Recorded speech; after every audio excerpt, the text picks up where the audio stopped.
जय जय श्री राधे, जय जय श्री राधे भक्तजनों। कल हमने आपको भगवान के जन्म के बारे में बताया था कि प्रभु का जन्म कहाँ और कैसे हुआ। आज हम आपको उनके जन्म उत्सव और पूतना वध के बारे में बताएंगे कि भगवान ने पूतना का वध कैसे किया। जब वृद्धावस्था में पुत्र होने के कारण नंद राय ने अति आनंद माना और पुत्र का मुख देखकर अपना जीवन सफल माना। फिर ब्राह्मणों को बुलाकर स्वस्ति वाचन पढ़ाकर पुत्र का जात का संस्कार कराया। उन ब्राह्मणों को 2 लाख गाय, हीरे जवाहरात, मोती आदि दान में दिए। तब गोपियों ने सुना कि यशोदा के पुत्र हुआ है। तब सब औरतें नंदराय जी के मंदिर में बधाई देने चली आई और सभी गोपियां बालक को आशीर्वाद देने लगी। और नंदरानी, तुम्हारा पुत्र चिरंजीव रहा।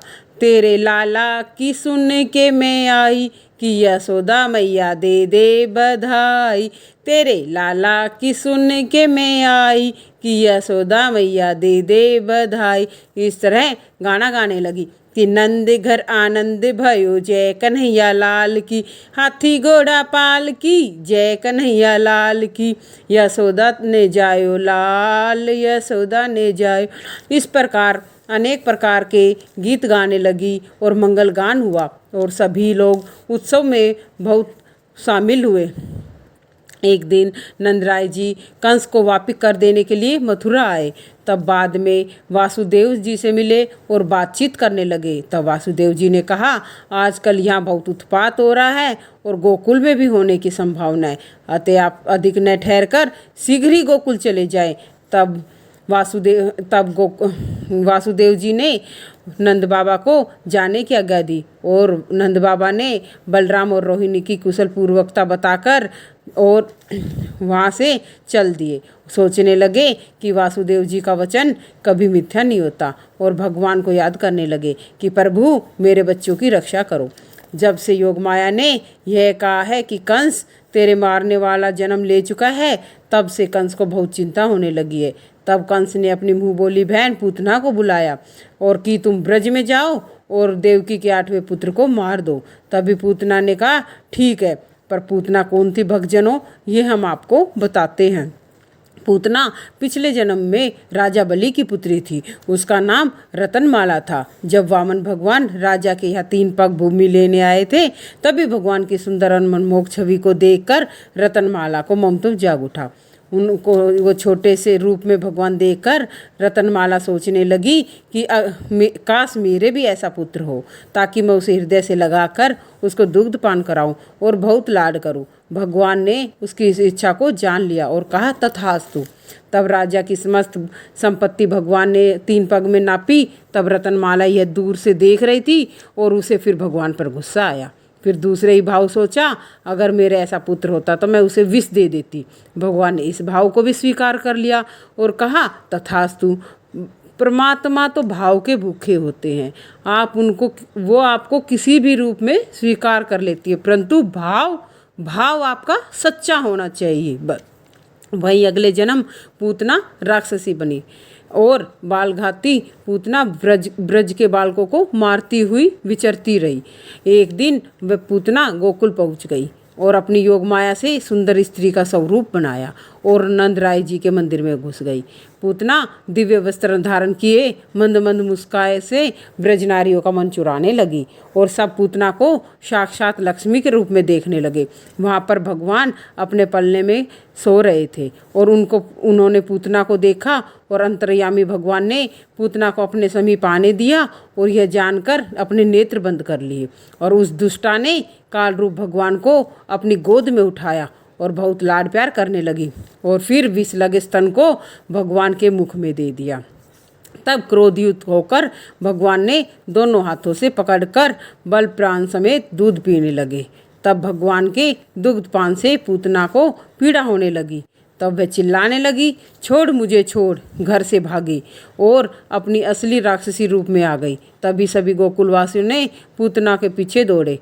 तब यमुना के किनारे वह गिर पड़ी और अपने प्राण पखेरु उड़ गए और उसके प्राण पखेरु उड़ गए। उसके गिरने से बड़ा भारी शब्द हुआ और 2 कोस के बीच में सभी चीज़ें नष्ट हो गई।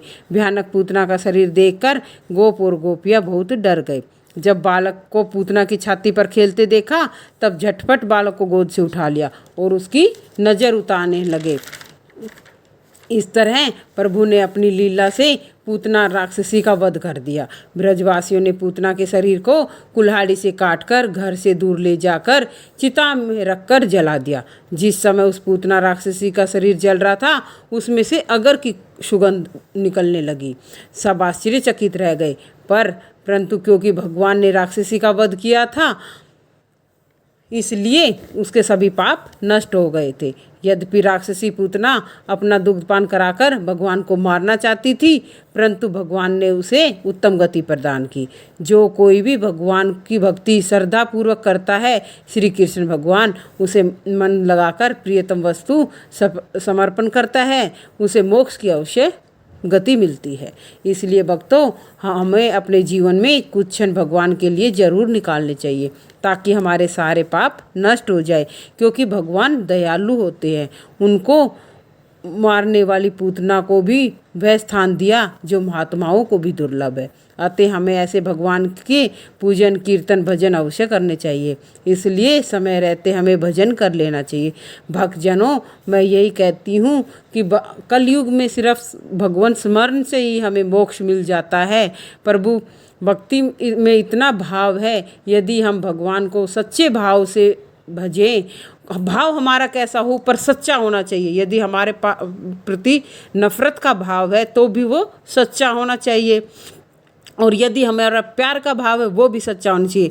परमात्मा भाव देखते हैं, भाव होना चाहिए बिल्कुल सच्चा, और फिर प्रभु की भक्ति अवश्य मिलती है। एक बार की हम आपको बात सुनाते हैं। दो दोस्त थे, एक भगवान की पूजा करता था, एक भगवान के मंदिर में रोज जाकर भगवान को गाली बकता था। तो ऐसे दिन प्रतिदिन जाते जाते उन्हें बहुत समय हो गया था। तो एक दिन अचानक बहुत ज़ोर से बारिश होने लगी। जो भगवान की पूजा करता था उसने सोचा कि बारिश हो रही है, आज छोड़ देता हूँ, कल चला जाऊँगा, कहीं मैं फिसल ना जाऊँ।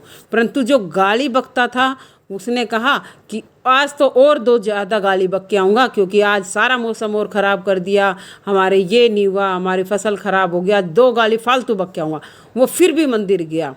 ऐसे में तो भगवान ने उसको अपने दर्शन दिए कि ये भक्त मेरा सच्चा है, जो हर कठिनाई में भी पार करके मेरे पास आया है, और जो मेरा भक्त था वो थोड़ा सा मौसम खराब होते ही नहीं आया। तो भक्तजनों, कहने का अभिप्राय है, भाव सच्चा हो, प्रभु हमें अपने आप मिल जाते हैं। प्रभु हमारे भाव के भूखे हैं। इसलिए भक्तजनों, राम राम रटते रहो जब तक घट में प्राण, तुलसी दया छोड़ियो हो जाए कल्याण। इसलिए जब हमारी सांसें चल रही हैं, हमें हमारे भगवान की भक्ति कर लेनी चाहिए। और तुलसीदास जी कहते हैं, प्राणियों की कभी भी दया भाव नहीं छोड़ना चाहिए, और भगवान की भक्ति और प्राणियों पर दया भाव रखना चाहिए, जिससे हमारा कल्याण हो जाते हैं।